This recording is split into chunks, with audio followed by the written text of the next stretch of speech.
আপনি কি জানেন জীবনের সব সমস্যার উত্তর এক বাণীর মধ্যে লুকিয়ে আছে? 1 মিনিটেই জানুন কিভাবে। আমরা প্রায়শই ভাবি সুখ বা সমাধান আমাদের বাইরে কোথাও আছে, কিন্তু সত্যি কথা হলো সমস্যার উত্তর আমাদের অন্তরেই লুকিয়ে। স্মরণ রাখুন, জীবনের সব সমস্যার উত্তর আপনার অন্তরে লুকিয়ে আছে। আজই এই বাণীকে আপনার জীবনে প্রয়োগ করুন। ভিডিওটি লাইক করুন এবং শেয়ার করুন এবং কমেন্টে লিখুন হরে কৃষ্ণা। আপনি কি কখনো অনুভব করেছেন আপনার সব চেষ্টা ব্যর্থ হচ্ছে? আপনি ক্লান্ত, হতাশ বা বিভ্রান্ত? শ্রীকৃষ্ণ 5000 বছর আগে এমন বাণী দিয়েছিলেন, যা আজও জীবনের সব সমস্যার সমাধান দিতে পারে। আজ আমরা শিখব সেই 121টি অমৃত বাণী, যা আপনার জীবনকে শান্তি এবং আলোকিত করে তুলবে।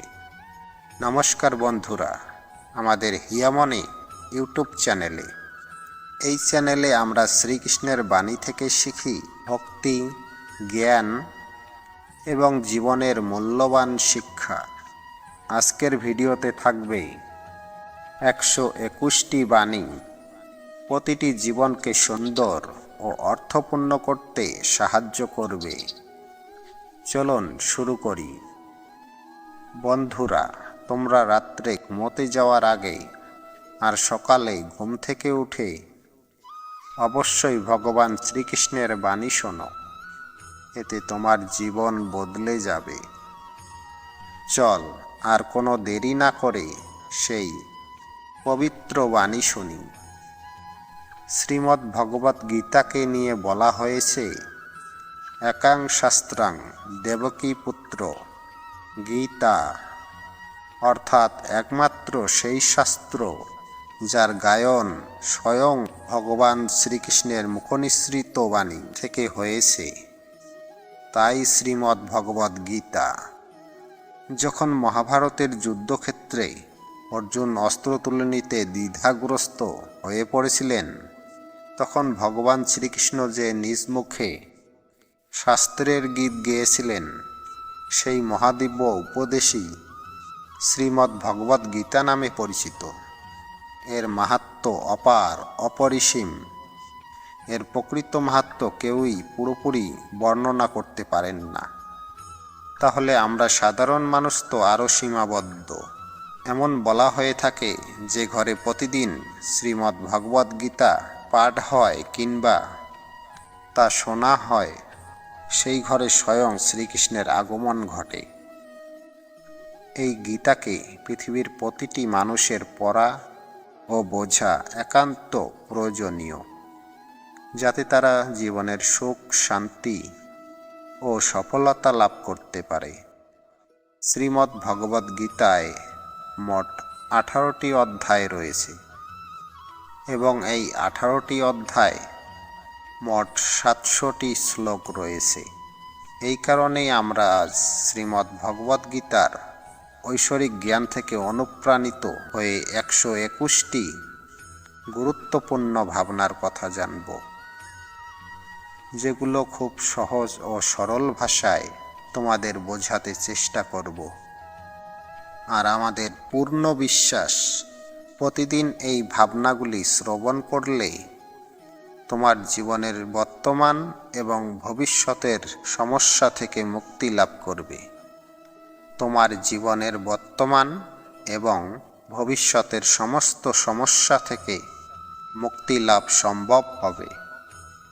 চলো শ্রীমদ্ ভগবত গীতার সবচেয়ে শক্তিশালী 121টি ভাবনার দিকে এগিয়ে চলি এবং সেগুলিকে আমাদের জীবনে গ্রহণ করার চেষ্টা করি।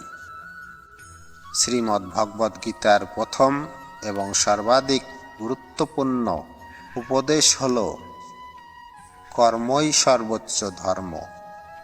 ভগবান শ্রীকৃষ্ণ গীতায় অর্জুনকে উপদেশ দিয়ে বলেন, মানুষ জন্ম নিয়েছে কেবল কর্ম করার জন্য, আর কর্ম ছাড়া কেউ কখনো থাকতে পারেন না।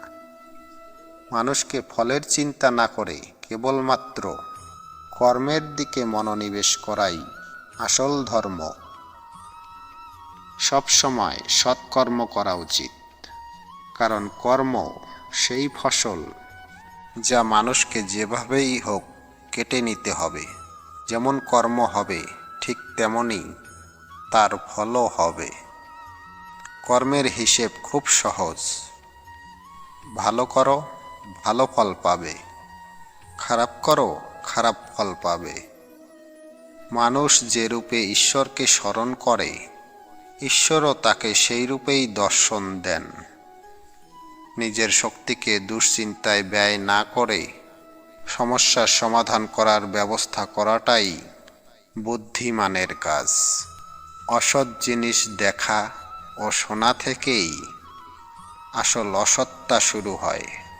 যে মানুষ এই মূল্যবান মানব জীবন পেয়েও ঈশ্বরের নাম কীর্তন করেন না, সে দুর্বুদ্ধি মানুষ। যিনি মোক্ষের সিঁড়ি পেয়েও সেটা চড়ার চেষ্টা করেন না। ভগবান শ্রীকৃষ্ণ বলেন, হে মানব, যদি তুমি এই সকল সংসারের দুঃখ থেকে মুক্তি চাও, তবে আমার ভক্তি করো। যে আমার ভক্তি করে না, সে এই জীবনেও নয়, মৃত্যুর পরেও শান্তি পায় না। যারা অসৎ কর্মে লিপ্ত, অধর্ম প্রকৃতির, যাদের বুদ্ধি মায়ায় আচ্ছন্ন, তারা কখনোই আমার পূজা করে না বা আমাকে পাওয়ার চেষ্টা করে না।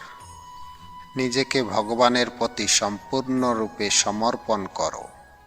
এটাই সবচেয়ে বড় আশ্রয়। যে কেউ এই আশ্রয়কে চিনে নিতে পারে, সে সব রকমের ভয়, চিন্তা, দুঃখ থেকে মুক্ত হয়। ভগবানের উপর বিশ্বাস রাখো। এই ভিডিওর দ্বিতীয় পার্ট আসছে। ভিডিওটা যদি ভালো লাগে লাইক, শেয়ার, সাবস্ক্রাইব করতে ভুলবেন না।